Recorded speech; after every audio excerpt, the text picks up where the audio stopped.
Bonjour à toutes et à tous et bienvenue pour ce premier épisode d'Ecofuté que j'ai le plaisir d'animer avec mon pote King Taz. Salut King Taz. Bonjour la bande. Mais tout d'abord, Ecofuté, qu'est-ce que c'est comme émission et de quoi va-t-on parler? C'est une émission à la portée de tous consacrée à la maîtrise de l'énergie. Comment, à partir de petits gestes quotidiens ou des travaux à réaliser à la maison, vous allez pouvoir non seulement participer à la préservation de l'environnement, mais aussi faire baisser votre consommation d'énergie. Net, juste en appliquant nos conseils, tu protèges la nature et tu gagnes des pièces. Alors, merci qui? Et pour ce premier épisode, nous allons vous présenter 5 conseils pour faire baisser votre facture d'électricité. King Taz, jingle!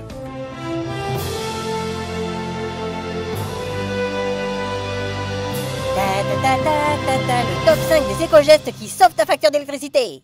Oh, c'est beau. Ah merci, moi c'est moi Goulan. Numéro 5, pensez à l'étiquette énergétique calédonienne. Quand vous allez acheter de l'électroménager, notamment réfrigérateur, congélateur pour stocker au frais vos produits du champ, du coup de pêche ou du coup de chasse, Ou 5 kilos de roussettes chassées en saison légale mais qui puent, mais à ce qui paraît ça pue plus quand c'est congelé. par exemple, Non mais c'est vraiment à ce qui paraît. lors de votre achat, vous devez rester très attentif à l'étiquette. C'est très simple, il y a un code couleur. Attention, restez concentrés. Si c'est vert, ça gère, si c'est jaune, c'est pas super, et si c'est rouge, c'est tout pourri.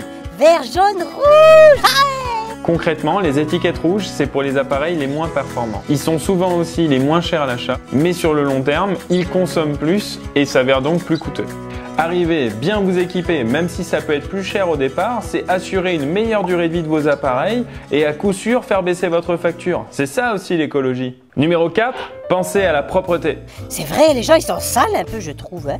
On n'y pense pas toujours, mais la poussière et la saleté, quand ça s'accumule, ça gêne l'évacuation de la chaleur des appareils qui monte alors en température, consomme plus et ça fait vite monter la facture. Numéro 3, débrancher pour économiser. Ça veut dire je débranche ma télé ou... Non, mais gardez en tête que lorsque vos appareils restent branchés ou sont en veille, ils continuent de consommer. Le mieux, c'est de tous les connecter sur des multiprises munies d'un interrupteur et de les éteindre complètement quand vous sortez. Mais il faut garder en tête que penser à couper l'alimentation électrique d'appareils inutilisés peut faire économiser jusqu'à 10% de la facture d'électricité. Numéro 2, cuire au gaz, c'est mieux. C'est pas toujours intuitif, mais préférer les plaques au gaz plutôt que l'électrique, c'est faire un vrai geste pour l'environnement. Exactement.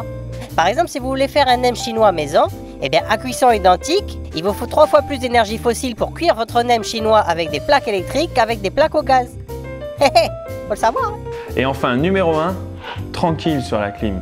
On reviendra plus en détail prochainement sur la climatisation, mais retenez au moins ça. 1 degré de moins, c'est 15% de plus sur votre consommation électrique. Et puis la clim, ça dessèche les muqueuses et c'est mauvais pour la santé. Donc dépassez pas 24 degrés sur la clim et sinon, toujours privilégiez les brasseurs d'air et la ventilation traversante. Ça coûte beaucoup moins cher, hein.